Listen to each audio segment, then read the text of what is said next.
नमस्कार छात्रों। आज हम 10वीं का पाठ देखेंगे संयुक्त हिंदी का ऑनलाइन के माध्यम से। अनोखे राष्ट्रपति, उनकी लेखिका हैं महादेवी वर्मा जी। उन्होंने आपने पाठ के माध्यम से आपके देश के पहले उपराष्ट्रपति या राष्ट्रपति के संबंध में जानकारी देने की कोशिश की है। डॉक्टर राजेंद्र प्रसाद हमारे देश के पहले राष्ट्रपति थे। उन्हें सादगी पसंद थी। सरल स्वभाव और सहज स्वभाव से वे दुनिया को परिचित थे। वे उनकी सहधर्मिणी यानी उनकी पत्नी साध्वी कृति की सरल स्वभाव की थी, क्षमामयी और उसे सबके प्रति ममता तुली थी। और वे राष्ट्रपति भवन में भी अपने परिवार के लिए स्वयं अपने हाथ से भोजन बनाती थी। राष्ट्रपति होने के बावजूद भी उन्होंने राजेंद्र बाबू जी पहले जैसी ही सादगी और सरलता थी और लेश मात्र भी उन्हें अहम नहीं था।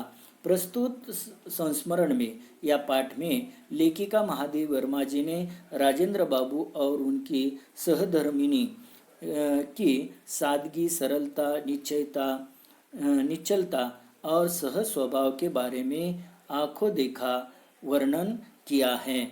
इस पाठ के भीतर महादेवी वर्मा जी ने क्या क्या दिया है।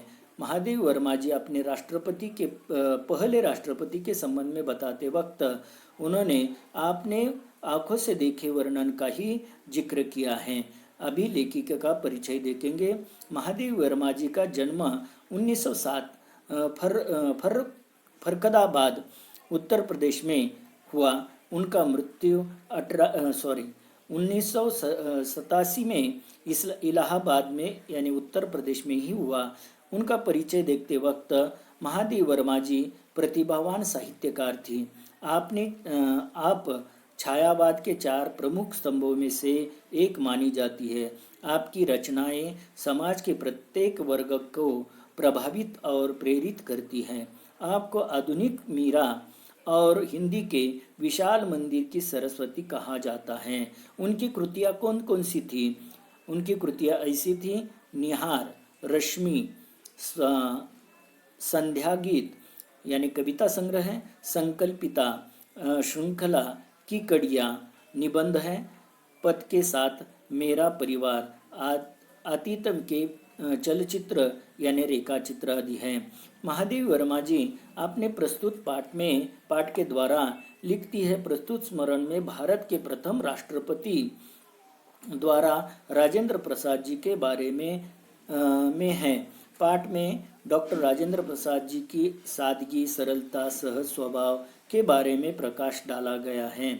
यहाँ लेखिका ने स्पष्ट किया है कि भारत के महामहिम यानी प्रथम पद पर पहुंचकर भी डॉक्टर राजेंद्र प्रसाद में अहम लेश मात्र भी नहीं रहा। लेश मात्र यानी तीर मात्र भी उनका स्वभाव बदला नहीं। वास्तव में हम पाठ में देखेंगे कि राजेंद्र प्रसाद बाबू के मैंने पहले ही एक सर्वतः गद्यात्मक वातावरण में ही देखा था, परंतु उस गद्य ने कितने भावात्मक क्षणों की अटूट माला गुंथी है, यह बताना कठिन है। यानी उनके परिचय के माध्यम से वह बताती है कि पहले उन्होंने देखा तो आध्यात्मिक वातावरण में, यानी जो भक्ति के माध्यम से उन्हें देखा। गद्य तथा पद्य के भावात्मक रूप में ही राष्ट्रपति के रूप में देखा है। मैं प्रयाग में बीए की विद्यार्थिनी थी और शीतावकाश में घर भागलपुर जहाँ रहती थी, पटना में भाई के मिलने की बात थी। अतः स्टेशन पर ही प्रतीक्षा के कुछ घंटे व्यतीत करने पड़े। जिस वक्त वह पढ़ाई के लिए प्रयाग पहुंची थी और वह अपने भाई के प्रति वापस जाते वक्त, ट्रेन से जाते वक्त वह रेल स्टेशन पर ही अपने भाई की प्रतीक्षा कर रही थी और प्रतीक्षा के वक्त का चित्रण उन्होंने यहाँ किया है। स्टेशन के एक और 3 पैरों वाली बेंच पर देहाती की वेशभूषा में कुछ नागरिकों को घिरे सज्जन को विराजमान थे। उनकी ओर मेरी विहंगम दृष्टि जाकर लौट आई। वास्तव में भाई से यह जानने की उपरांत कि उक्त सज्जन की राजेंद्र बाबू है, मुझे अभिवादन का ध्यान आया। जिस वक्त वह स्टेशन पर राह देख रही थी अपने भाई का, वे 3 पहिए वाले बैठे हुए बेंच पर एक देहाती के वेशभूषा में घिरे हुए इंसान को देख देती है और उसे अपने आंखों से विहंग यानी आंखों से देखकर दृष्टि से वापस आते वक्त अपने भाई से पूछ लेती वह सज्जन को हैं।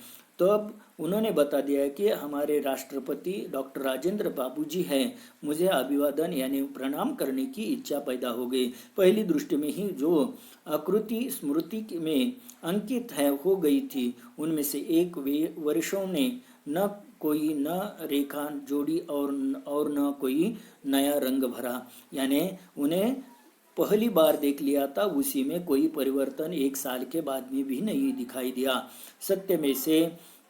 सत्य में से जैसा कुछ घटना या जोड़ना संभव नहीं रहा, वैसे ही सच्चे व्यक्ति में भी कुछ जोड़ना घटना संभव नहीं है, यानी सत्य के रूप में जो देखा था वही प्रतीत हो गया। काले घने उनके शरीर यष्टि का वर्णन करते वक्त महादेव वर्मा जी क्या बताते हैं। काले घने पर छोटे कटे हुए बाल, चौड़ा मुख, चौड़ा माथा, घनी भ्रुकुटियां के नीचे बड़ी आंखें, मुख के अनुपात के, कुछ भारी नाक, कुछ गोलाई लिए चौड़ी हुड्डी, कुछ मोटे पर सुढोल ओठ, श्यामल छाई देता हुआ गेहूं वर्णवर बड़ी बड़ी ग्रामीण जैसे मूछे जो उन पर ऊपर के और कोई को ही नहीं ढकी लेती थी। नीचे के होठ पर भी रोमिला आवरण डाले हुए थी। हाथ पैर शरीर सबके लंबाई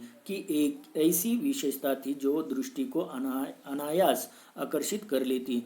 जिस वक्त महादेव वर्मा ने उनके शरीर यष्टि का वर्णन किया है, काले घने बाल हुआ करते थे, चौड़ा मुख होता था, चौड़ा माथा, घनी भ्रुकुटियां और बड़ी बड़ी मूछें, ओठ, आंखें आदि का वर्णन किया है। उनके जिस तरह शारीरिक यष्टि का वर्णन करते वक्त उनके पहरावे पोशाक का भी वर्णन किया है। उनकी वेशभूषा की ग्रामीणता तो और भी दृष्टि को उलझा लेती थी। खादी की मोटी धोती ऐसा फेटा देखकर बांधी गई थी, फिर कि एक और दाहिनी पैर पर घुटना छूती थी और दूसरी ओर बाएं पैर की पडली, मोटे खुरदारे, काले बंद गले के कोट में ऊपर का भाग बटन टूट जाने के कारण खुला था और घुटने के नीचे का बटनों में से बंद था। सर्दियों के दिन के कारण पैरों में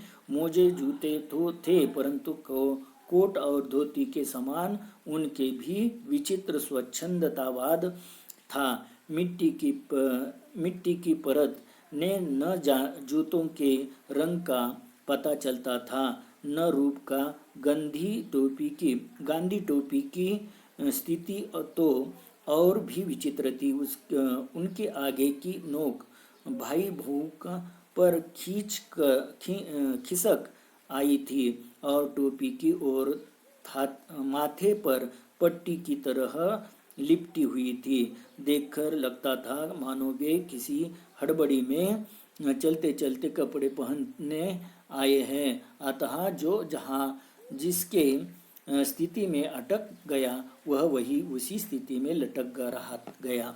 यानी उन्होंने शारीरिक यष्टि का वर्णन करते वक्त महादेव वर्मा ने पोशाक का भी वर्णन किया है। उनकी दृष्टि से ग्रामीण देहातों में रहने वाले इंसान जिस तरह धोती कुर्ता तथा कोट पहनते हैं, उसी तरह वे अपने पैरों तक तथा घुटनों तक वे किस तरह धोती का एक भाग तथा दूसरी तरफ अपने कोट के उपला बटन टूटने के कारण वह खुला रहा करता था। निचला बटन घुटनों तक आया था, उन्होंने बंद कर दिया था। सर्दी के मौसम के कारण उन्हें अपने पोशाक के साथ साथ मोजे भी पहने हुए थे और उसी तरह गांधी के समय में यानी स्वतंत्रता संग्राम के पहले जाड़ी भरडी यानी सूत की धोती टोपी तथा इसी तरह का पहरावा उन्होंने किया था।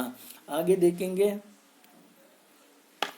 देखेंगे उनकी मुख कृति देखकर अनुभव होता था कि मानो उन्हें पहले कहीं देखा है। उनकी व्यक्तियों ने में भी उन्हें प्रथम बार देखकर ऐसा ही अनुभव किया। बहुत सोचने के उपरांत ही उस प्रकार की अनुभूति का कारण समझ में आ गया।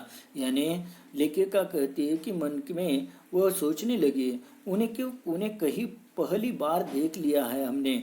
और उसी तरह उनकी छाया तथा छवि उनके आंखों के सामने तरलने लगी।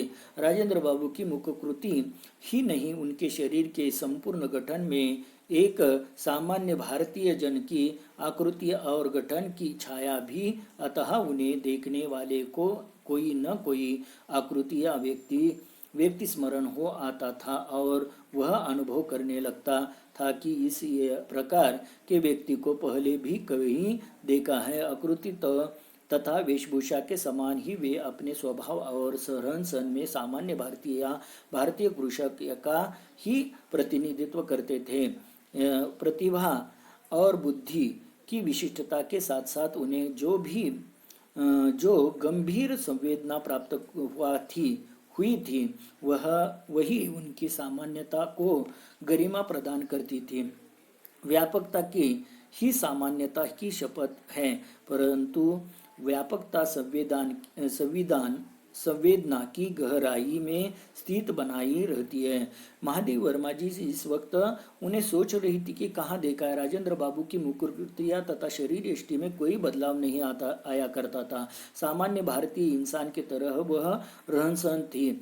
छाया के होते गठन के बाद यानी उनके प्रति देखकर ऐसा मालूमात होता है कि कृति में व तथा स्मृति में कोई अंतर नहीं होता। वे हमेशा अपनी सोच तथा विचार के साथ साथ अपनी वेशभूषा आकृति तथा उसमें समानता पाई जाती है। स्वभाव में भी रहन सहन की तरह सामान्य भारतीय कृषक यानी किसान के पुत्र होने का तथा किसान के प्रतिनिधित्व के रूप में उन्हें देखा जाता है। प्रतिभावान और बुद्धि की दृष्टि से विशिष्टता के साथ साथ उन्हें गंभीर संवेदना का प्राप्त हुआ करती है और सामान्य गरिमा यानी इंसानी की तरह उनकी रहन सहन रहा करती थी। आगे देखेंगे उनकी वेशभूषा की अस्त व्यवस्था के साथ ही उनके निजी सचिव और सहचर भाई चक्रधर जी का स्मरण अनायास यानी अनुरूप हो जाता है। जब मोजों में से 5 उंगलियां बाहर निकली लगती, जब जूते के तले पैर के तलवों के गवाक्ष साक्ष बनने लगते, जब धोती कुर्ते कोट आदि का खद्दर अपने मूल ताने बाने में बदलने लगता, तब चक्रधर इस पुरातन सज्जा को अपने लिए सहेज लेता। उन्होंने वर्षा तक इसी प्रकार राजेंद्र बाबू के पुराने परिधान से अपने आप को प्रसिद्ध कर कृतार्थ का अनुभव किया था। मैंने ऐसे गुरु शिष्य का यह स्वामी सेवक अब तक नहीं देखा। यानी उनके वेशभूषा की तरह उनका निजी सचिव यानी सेक्रेटरी के रूप में चक्रधर स्वामी का भी वर्णन महादेव वर्मा ने यहाँ किया है। उनके रहन सहन में मिलती जुलती राजेंद्र बाबू की तरह उनके पैरों तले पहने हुए मोजे की तरह 5 उंगलियां बाहर निकली थी। धोती का तरह तथा जूतों का अवस्था उसी तरह की हो गया था। उन्होंने इसी तरह वर्णन अपने गुरु शिष्य के नाते के संबंध में उन्होंने किया है। इसी तरह महादेव वर्मा जी ने राजेंद्र बाबू का चरित्र आपके सम्मुख रखने की कोशिश की है। राजेंद्र बाबू के निकट संपर्क में आने का अवसर मुझे 1947 में हुआ, जब वे कांग्रेस के अध्यक्ष के रूप में महिला विद्यापीठ महाविद्यालय के भवन का शिलान्यास करने प्रयाग आए। उनके ज्ञात हुआ कि उनके संयुक्त परिवार से में 15-16 पौत्रियां यानी लड़कियां हैं जिनकी पढ़ाई की व्यवस्था नहीं हो पाई है। मैं यदि अपने छात्रावास से रखकर उन्हें विद्यापीठ की परीक्षाओं के में बैठा सकूं तो उन्हें कुछ विद्या प्राप्त हो सके।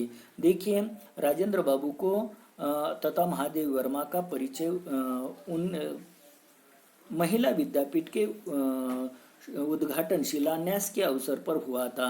उनके यह ज्ञात होते हुए उनके परिवार में, राजेंद्र बाबू के परिवार में लगभग 15-16 लड़कियां थीं। उनकी पढ़ाई की जिक्र होने के कारण महादेव वर्मा के जिस कॉलेज में पढ़ाई करती थी उसी कॉलेज में उन्हें भर्ती करवा दिया और उनकी पढ़ाई न रुके उसकी जिम्मेदारी लिए। पहले बड़ी, फिर छोटी, फिर उसके छोटी के क्रम से बालिकाएं मेरे संरक्षण में आ गई। उन्होंने देखने प्रायः उनकी दीदी और कभी कभी दादी भी प्रयाग आते रहे। तभी राजेंद्र बाबू की सहधर्मिणी के निकट संपर्क में आने का अवसर मिला।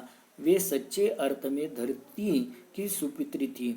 वे साध्वी, सरल, क्षमामयी, सबके प्रति ममता तुली और असंख्य संबोध के सूत्रधारिणी थी। यानी राजेंद्र बाबू की राष्ट्रपति बनने के बाद भी उनकी बेटियों को बड़े बड़े स्कूल कॉलेजों में पढ़ाया कठिन नहीं था, लेकिन अपनी बेटियों को सरल मार्ग से महिला विद्यापीठ में उन्होंने इलाहाबाद में या महादेव वर्मा की जी के स्कूल में पढ़ाया। उनके लगभग 15 लड़कियां थीं। उसकी पढ़ाई न को रुक जाए इसलिए उन्हें पढ़ाने के लिए महादेव वर्मा पर जिम्मेदारी सौंप दी है।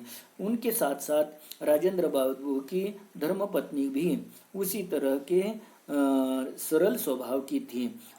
उनके महादेव वर्मा का परिचय हो गया और उसके परिचय होते वक्त उनका वर्णन महादेव वर्मा जी करती है कि सच्चे अर्थ में धरती की सुपुत्री होने का नाज होता है। साध्वी, सरल स्वभाव, क्षमामयी, सबके प्रति ममता तुली और असंख्य संबंधों की सूत्रधारिणी महादेव वर्मा जी की स्नेही तथा राजेंद्र बाबू जी की पत्नी थी। इसी तरह महादेव वर्मा ने उनकी धर्मपत्नी तथा का वर्णन किया है।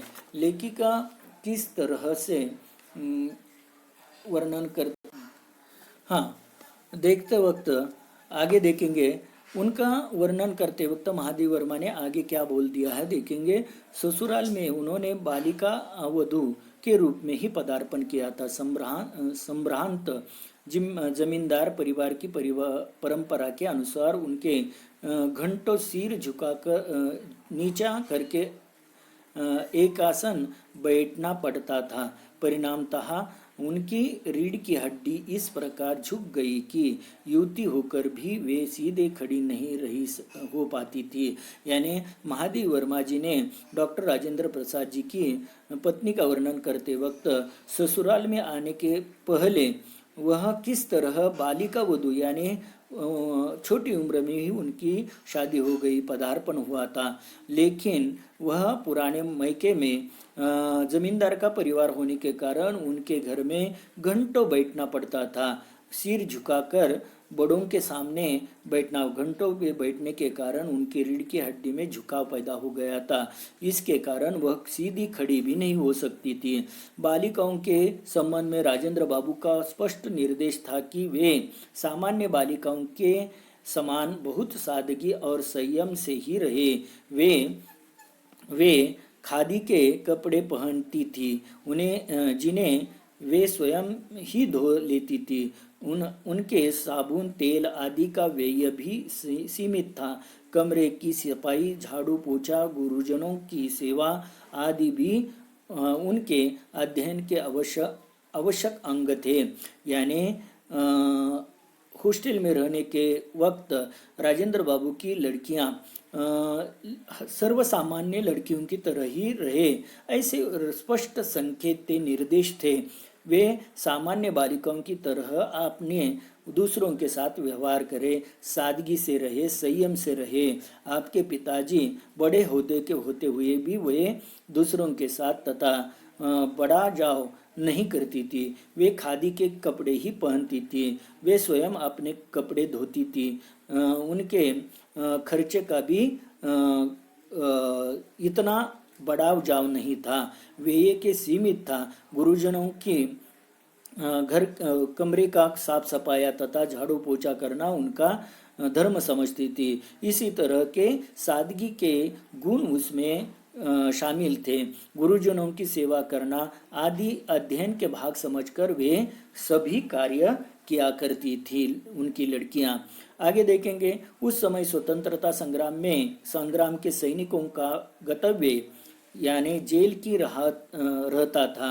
अतः प्रायः किसी की पत्नी, किसी की बहन, किसी की बेटी विद्यापीठ के छात्रावास में आप उपस्थित होती थी। देश स्वतंत्र होने के उपरांत उनमें से कुछ दिल्ली चली गई और कुछ विशेष योग्यता प्राप्त करने के लिए अंग्रेजी विद्यालयों में भी भर्ती हो गई। केवल राजेंद्र बाबू अपवाद रहे। उनके भारत के प्रथम राष्ट्रपति हो जाने के उपरांत मुझे स्वयं उनकी पौत्रियों के संबंध में चिंता हुई। उनका स्पष्ट उत्तर मिला, महादेवी बहन, दिल्ली मेरी नहीं है, राष्ट्रपति भवन मेरा नहीं है। अहंकार से मेरी पौत्रियों का दिमाग खराब न हो जाए, इसकी चिंता करो। वे वैसे रहती आई है, वो उसकी प्रकार रहेगी। कर्तव्य विलास नहीं, कर्मठ निष्ठा है। यानी महादेव वर्मा जी के संबंध में जिस वक्त उनकी बेटी आ गई, जिस वक्त स्वातंत्र्य संग्राम भारत में चल रहा था, आज़ादी प्राप्त करने के लिए सभी लोग कार्य कर रहे थे, उसी वक्त उनकी बेटी, पत्नी तथा बहनें, बेटियां विद्यापीठ में छात्रावास में उपस्थित हुआ करती थी। लेकिन देश आज़ाद होने के बाद सभीयों ने अपने कुछ बहनें, लड़कियां तथा पत्नियों को अंग्रेजी स्कूलों में भर्ती करवा दिया। लेकिन राजेंद्र बाबू ने ऐसा कभी नहीं किया। भारत के राष्ट्रपति होने के बावजूद भी उन्होंने स्वयं उनकी पौत्रियों को संबंध में महादेवी वर्मा जी को स्पष्ट बता दिया कि बहन जी, महादेवी जी, मैं दिल्ली मेरी नहीं है, राष्ट्रपति भवन मेरा नहीं है। अहंकार बच्चों को न होना चाहिए, इसलिए पौत्रियों को यानी मेरी बेटियों को दिमाग खराब न हो, इसलिए तुम्हारे पास छोड़ देता हूँ। उनकी चिंता करो, उन्हें पढ़ाई करो, ना रोब झोंक जमाती रहे। कर्तव्य विलास कर्तव्य या कर्मठ होने के कारण उन्हें अपनी स्थिति का जानकारी होनी चाहिए। आगे देखेंगे, उनकी सहधर्मिणी में भी किसी प्रकार का परिवर्तन नहीं हुआ। जब राष्ट्रपति भवन में उनके कमरे से संलग्न रसोई घर बन गया, तब वे दिल्ली गई और अंत तक स्वयं भोजन बनाकर सामान्य भारतीय गृहिणी के समान पति, परिवार तथा परिजनों को खिलाने का उपरांत स्वयं अन्न ग्रहण करती थी। देखिए, इतना बड़ा ओहदा मिलने के बावजूद भी उनकी धर्म पत्नी यानी सहधर्मिणी उनके जीवन में परिवर्तन नहीं आया। जिस तरह राष्ट्रपति भवन में उन्हें जाने का अवसर प्राप्त हुआ, लेकिन जिस वक्त उनके रसोई घर में जो भी खाना बनाया करती थी, स्वयं उसे भोजन बनाया करती थी, पकाती थी। भारतीय स्त्री की तरह वह सभी बर्ताव किया करती थी। अपने सामान्य पति, परिवार तथा परिजनों को खिलाने का खुद जिम्मा उठाया करती थी और सभी को भोजन होने के बाद स्वयं ग्रहण करती थी। आगे देखेंगे, उसकी विशाल भवन में यदि अपने अद्भुत अतिथि की बात न कहूँ तो कथा अधूरी रह जाएगी। बालिकाओं की दादी ने मुझे दिल्ली आने का विशेष निमंत्रण तो दिया ही था, साथ ही प्रयाग से सरकी से बने 1 दर्जन सूप लाने का भी आदेश दिया। उन्होंने बार बार आग्रह किया कि मैं उनके लिए इतना कष्ट अवश्य उठाऊंगी, क्योंकि फटने फटकने पछाड़ने के लिए सिरके के सूप बहुत अच्छे होते हैं, पर कोई उन्हें लाने वाला ही नहीं मिलता। देखिए, महादेव वर्मा जी अपना अनुभव बता देती है। वह राष्ट्रपति भवन रहने के लिए जाती है, तभी भी उन्हें अपने जीवन में कोई बदलाव नहीं लाती थी। बालिकाओं की दादी ने उन्हें दिल्ली आने का न्योता निमंत्रण दिया था, लेकिन आते वक्त उन पर एक जिम्मेदारी सौंप दी थी। उन्हें वहाँ के उनके गांव से फटकारने के लिए प्रयाग से सूप लाने को कहा था, यानी अनाज भूनने के लिए उसकी आवश्यकता होती है। उन्हें 1 डजन वहाँ सूप लाने को कहा था, और जिस वक्त वे सूप लाकर वहाँ पहुँचा करती है, तो आगे क्या होता है देखेंगे। प्रथम श्रेणी के डिब्बे में 12 सूपों के टांगने पर जो दृश्य उपस्थित हुआ, उससे भी अधिक विचित्र दृश्य तब प्रत्यक्ष हुआ जब राष्ट्रपति भवन से आई बड़ी कार पर यहाँ उपहार लादा गया। राष्ट्रपति भवन के हर द्वार पर सलाम ठोकने वाले सिपाहियों की आंखें विस्मय से खुली रह गई। ऐसे ही भटके लेकर कोई अतिथि न कभी वहाँ पहुँचा था, वह न पहुँचेगा, पर भवन की तत्कालीन स्वामिनी ने मुझे अंक में भर लिया। यानी जिस तरह उनके प्रथम श्रेणी के डिब्बे में प्रवास करते वक्त सूपों की गठड़ी देखकर सभी उस बोगी का चित्र विचित्र ही दिखाई देने लगा। उसके बाद भी जिस स्टेशन पर उतरने के बाद उनकी आलीशान गाड़ी भेज दी थी, उस गाड़ी के ऊपर उन्होंने सूपों को बांधकर राष्ट्रपति भवन ले जाने का अवसर प्राप्त हो गया, तो सभी वहाँ गेट पर सलाम ठोकने वाले सिपाही हुआ करते थे। इसी दृश्य को देखकर उनकी आंखें विस्मित हो गई। अतिथि को ऐसे आते हुए उन्होंने नहीं देखा था। तत्कालीन स्वामी का यह स्थिति देखकर उन्हें पता चलता है। आगे देखेंगे, राजेंद्र बाबूजी तथा उनकी सहधर्मिणी सप्ताह में 1 दिन अन्न नहीं ग्रहण करते थे। देखिए, सरल स्वभाव के लोग तथा सीधे साधे रहने वाले लोग किस तरह अपने जीवन में परिवर्तन नहीं करते। कितना भी बड़ा ओहदा मिलने के बाद भी सहयोग से मैं उनके उपवास के दिन ही पहुंची। लेखिका कहती कि महादेव वर्मा जिस वक्त सप्ताह में 1 दिन उपवास करते थे, उसी दिन लेखिका वहां पहुंच गई। अतः उनकी यह जिज्ञासा स्वाभाविक थी कि मैंने भोजन पसंद करूंगी। उपवास में भी अतिथियों का साथ देना उचित समझकर मैंने निरसन्न भोजन की ही इच्छा प्रकट की। फलाहार के साथ उत्तम खाद्य पदार्थों की कल्पना स्वाभाविक रहती। सामान्यतः हमारा उपवास अन्य दिनों के भोजन की अपेक्षा अधिक व्ययसाध्य हो जाता है, क्योंकि उस दिन हम भांति भांति के फल, मेवे, मिठाई आदि एकत्र कर लेते हैं। इसी तरह वे उपवास के दिन वहां पहुंचने पर भी उन्होंने भी, महादेव वर्मा जी ने भी उपवास करने का सोच लिया, लेकिन वह खाद्य पदार्थ में उत्तम फल मिलेंगे ऐसा सोच लिया था। लेकिन सामान्य रूप में उपवास के दिन हमारी तरह वे भोजन नहीं करते थे। भोजन के अतिरिक्त व्यय साध्य यानी अलग अलग भांति भांति के प्रकार के फल तथा मेवे, मिठाई आदि का ग्रहण करना उचित समझते थे, लेकिन वैसा कुछ भी नहीं वहाँ हुआ था। मुझे आज भी वह संध्या नहीं भूलती। लेखिका कहती है कि वह रात्रि का समय वह नहीं भूलती जब भारत के प्रथम राष्ट्रपति को मैंने सामान्य आसन पर बैठकर दिन भर के उपवास के उपरांत केवल कुछ उबले आलू खाकर पारायण करते देखा। मुझे भी वहीं आते देखकर उनकी दृष्टि में संतोष और ओठों पर बालकों जैसी सरल हंसी झलक उठी। यानी राजेंद्र बाबूजी तथा उनके परिवार की स्थिति बताते वक्त रात के समय राष्ट्रपति भवन से वह अपने कमरे में तथा घर में आते हैं, तो उसी वक्त उनके रहन सहन तथा बैठने का आसन किस तरह का होता है। उपवास होने के कारण उबले हुए आलू वह रात के वक्त खा लेते हैं और परायण पोथी पुराण पढ़कर वे महादेव वर्मा जी को देखकर स्मित हास्य करके बच्चों की तरह हंसी उनके आंखों या तो ओठों पर दिखाई देती है। जीवन मूल्यों की परख करने वाली दृष्टि के कारण उन्होंने देशरत्न की उपाधियों की मिली है और मन की सरल स्वच्छता ने उन्हें अजात शत्रु बना दिया।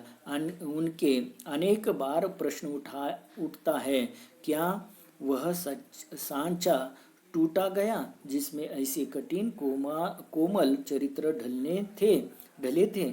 यानी आज देखा जाता है कि उसी वक्त राष्ट्रपति के पहले राष्ट्रपति होने के बावजूद भी उन्होंने जीवन में परिवर्तन नहीं किया, अपनी रहन सहन में विचार आचार में कोई परिवर्तन नहीं आया, उसके कारण उन्हें अजात शत्रु के रूप में पाया जाता है।